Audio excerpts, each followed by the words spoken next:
मला या ठिकाणी एवढंच सांगायचंय की या देशामध्ये सगळ्यात मोठी कर्जमाफी करणारे कोण नेते होते तर शरदचंद्रजी पवार साहेब।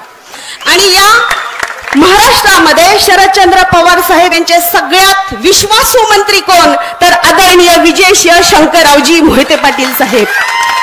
आणि आज खऱ्या अर्थानं हे दोघे एकत्र येत आहेत। श्रीकृष्ण आणि अर्जुनाची जशी घट्ट संबंध होते, दृढ होते, आणि तीच दृढता आज या व्यासपीठावरती आपल्याला पाहिजे।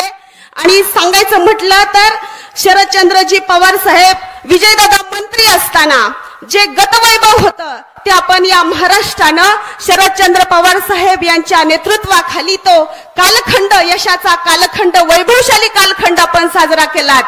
आणि म्हणूनच आज विजयदादा साहेब आणि शरदचंद्र पवार साहेब एकत्र येत असताना विजयदादा साहेबांची तिसरी पिढी सुद्धा तितकीच कर्तृत्वान आहे। आणि म्हणून पायाला भिंगरी बांधून जनसेवेचं व्रत या घरातल्या तिसरी पिढीनं सुद्धा घेतलेलं आहे।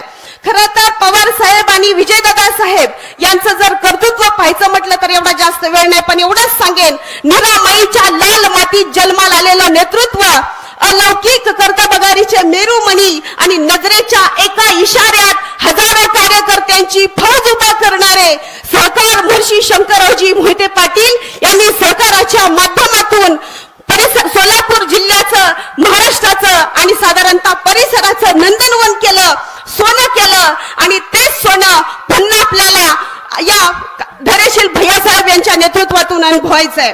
आणि दुसरी महत्वाची गोष्ट म्हणजे शरदचंद्रजी पवार साहेब यांचं महत्वाचं काम काय होतं, अख्खं आयुष्य त्यांनी कशासाठी कारणी लावलं तर शेतकऱ्यांसाठी। आणि विजयदादा साहेब आणि शरद पवार साहेब यांच्यामधला महत्वाचा दुवा कोण असेल तर खऱ्या अर्थानं शेतकरी आहे। आणि म्हणूनच आज एवढंच सांगेन, एक शेतकरी ज्या पद्धतीनं शेतामध्ये ट्रॅक्टर चालवताना त्या ट्रॅक्टरचा फाळ त्या शेतामध्ये घुसतो आणि लाखो मुंग्या बाहेर येतात। लाखो मुंग्या बाहेर आल्यानंतर एकच विचार करतात की आता मला दुसरं वारुळ उभं करायचंय।